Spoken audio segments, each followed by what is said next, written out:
আজকে একটা নতুন ভিডিও নিয়ে চলেছি রেসিপির। আমাদের আমের সময়, কিন্তু আমের না রেসিপি নিয়ে এলে হয়, তার জন্য একটা নতুন রেসিপি নিয়ে চলে এসেছি। আমের ফুরুলি কিভাবে বানাবো, এটাও একটা মজার কথা যে আমের ফুরুলি হয়। তালের ফুরুলি খেয়েছি, কিন্তু আমের ফুরুলি কোনোদিন খাইনি। এই প্রথম রেসিপি কিভাবে বানানো হয় সেইটা দেখানো হচ্ছে। আম নেওয়া হয়েছে প্রায় আধা কিলোর মতন আম নেওয়া হয়েছে।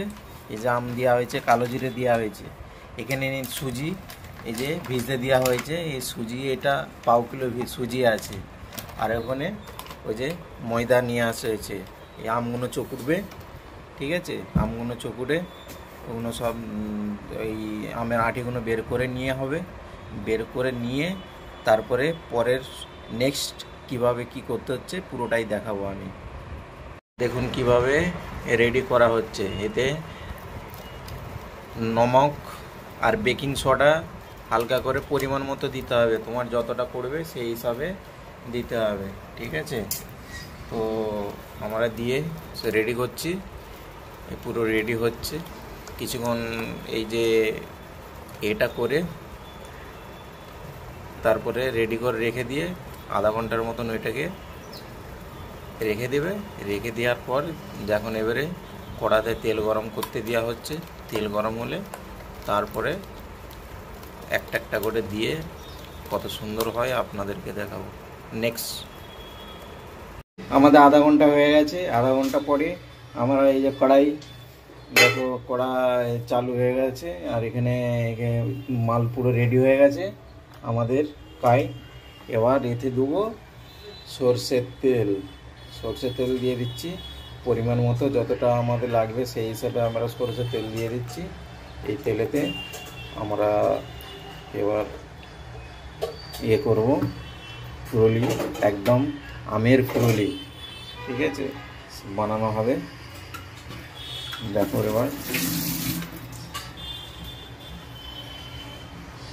তেল গরম হোক, কিন্তু অত সময় দিতে গেলে আবার অনেকটা ভিডিও লম্বা হয়ে যাবে। আমি এখন স্কিপ করে দিচ্ছি পরে।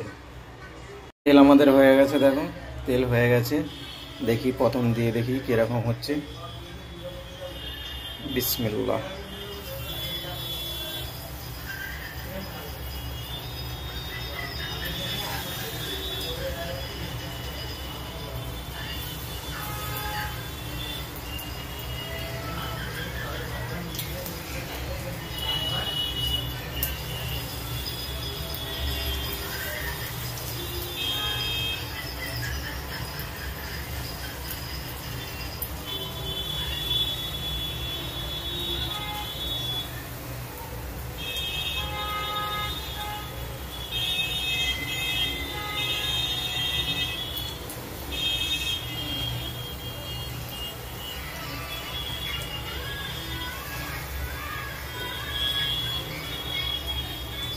সাত দেবো না, অনেক দেওয়া হয়ে গেছে, ঠিক আছে?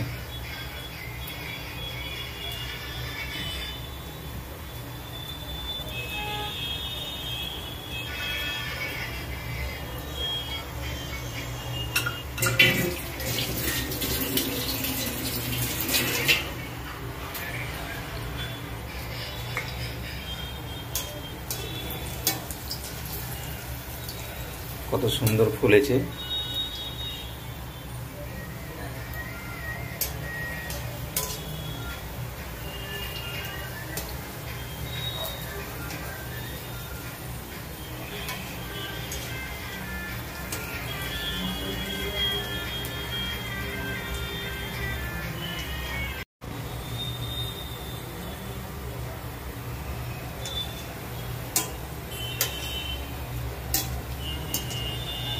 কালারটা পুরো দেখবে ব্রাউন কালার হয়ে যাবে পিঠে,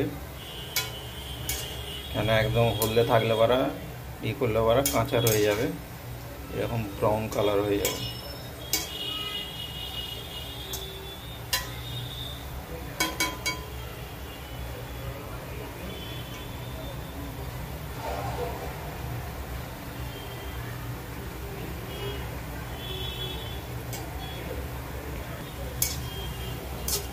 হয়ে গেছে। তুলে নিচ্ছি তেলটা ঝরিয়ে।